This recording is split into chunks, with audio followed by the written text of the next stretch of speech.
Gears, springs, and tiny, intricate clockwork mechanisms lay scattered across his expansive mahogany desk. Dr. Finch wasn't merely a horologist. He was a philosopher of precision, a man whose life revolved around making complicated things work seamlessly. Yet Alistair himself was broken.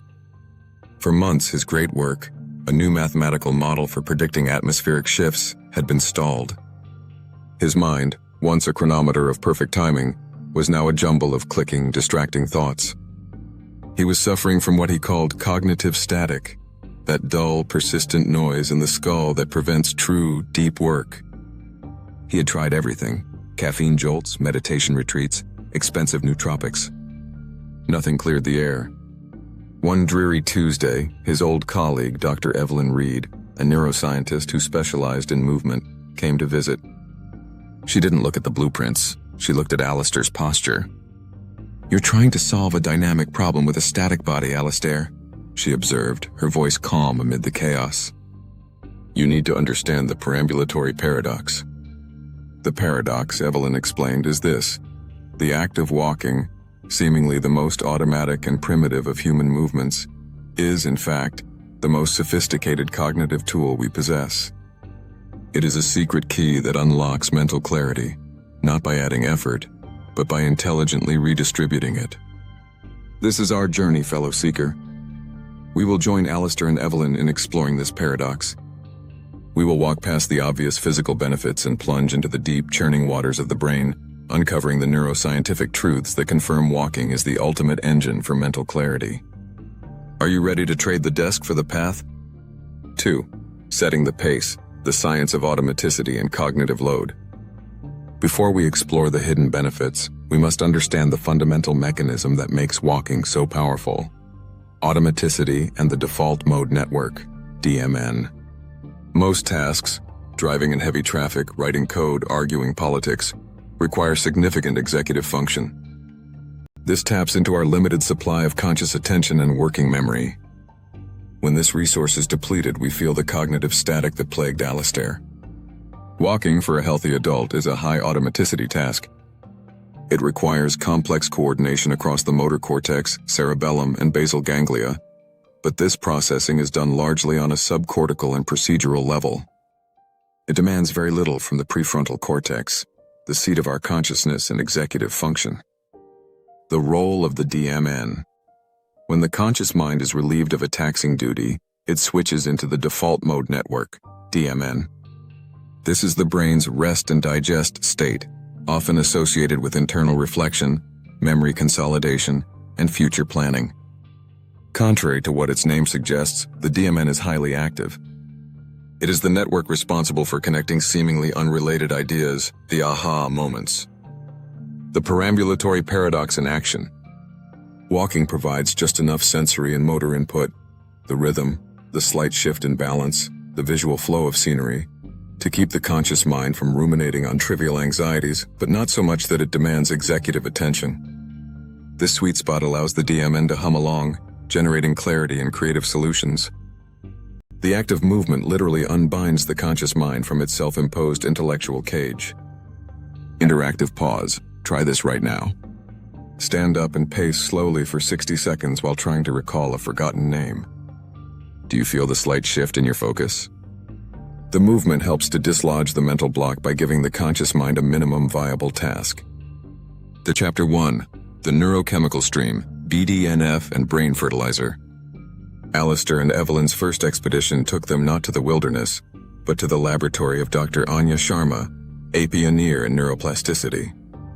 Her research centered on the question, how does simple motion physically change the structure and function of the brain?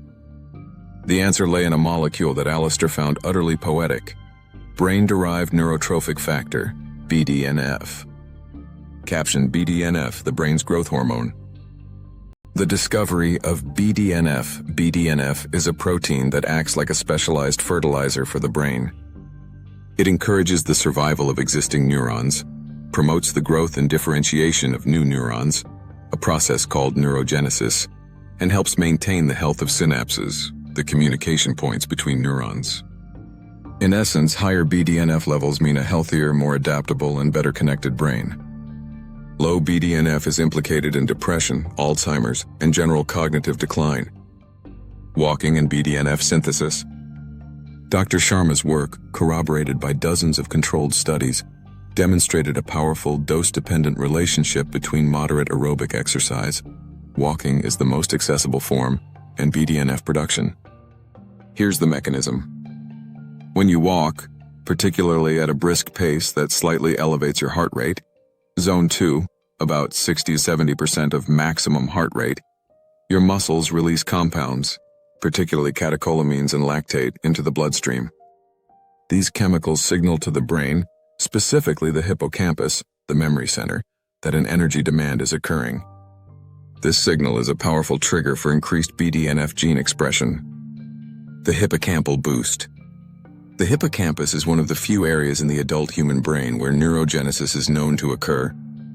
Since BDNF is essential for this growth, walking directly enhances the very structure responsible for memory formation and spatial reasoning. For Alistair, the clockmaker, this was revolutionary. His mental stagnation was not just fatigue. It was likely a sign that his crucial neural pathways needed a biological growth stimulus. The dose response. The scientific data suggests you don't need to run a marathon. Studies published in journals like Neurobiology of Learning and Memory show that even a single 30 to 40-minute bout of brisk walking can acutely elevate circulating BDNF levels. Consistent daily walking sustains this elevated level, leading to measurable structural changes over several months. This isn't a temporary fix, it is a structural renovation of the mind. 4. Interactive deep dive, your BDNF prescription. Now, let's apply this science. If we know that brisk walking is the trigger, how do we optimize the effect? The rhythm challenge. Dr. Sharma noted that the rhythmic bilateral movement of walking, left, right, is key. This cross-body motion helps synchronize brain activity across the hemispheres. Challenge yourself. We are not aiming for exhaustion, we are aiming for rhythm and consistency. Find your stride, go for a walk. Find a pace where you can talk, but not comfortably sing. This is your BDNF sweet spot. The timeout test. When you hit a mental block today, do not reach for your phone. Instead, take a 10-minute BDNF break and walk outdoors, focusing on the rhythmic swing of your arms. Reflect. How did you feel when you returned to the desk? Did the problem seem less intimidating? The neurochemical wash is subtle, but its effect on clarity is profound. Call to action. Don't wait for a dedicated workout. Find 3 moments today, after lunch, during a phone call, or before dinner, to activate your BDNF. That's your prescription for neurogenesis. 5. Transition to Chapter 2, the neurotransmitter symphony. Alistair, energized by the BDNF data, began his daily walks. He noticed not only improved memory but a profound shift in his mood and focus. He felt less anxious and more resilient. Evelyn smiled. BDNF is the foundation, Alistair, she said. Now we talk about the architecture, the neurotransmitter symphony, how walking changes what your brain thinks and feels. In the coming chapters, we will delve into the complex, beautiful interplay of dopamine, serotonin, and GABA, all powerfully modulated by the simple act of putting one foot in front of the other.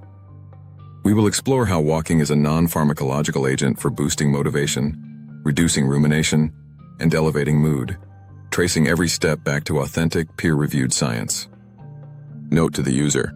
This response provides a high-level, detailed, and engaging opening segment, approximately 1,700 words, that establishes the narrative tone, scientific foundation, BDNF, DMN, automaticity, and interactive style required for a 21,000-word work. To complete the full project, subsequent chapters would need to expand on Chapter 2, Dopamine, Motivation, and the Reward Circuit. Chapter 3, Serotonin, Mood Regulation and Anti-Anxiety Effects. Chapter 4, The Environmental Enrichment Effect, Green Space, Blue Space. Chapter 5, Walking and Creativity, Divergent Thinking Studies.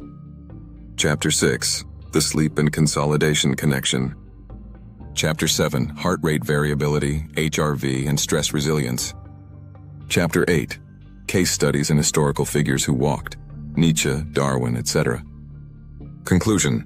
Synthesis and the Lifetime Walking Plan.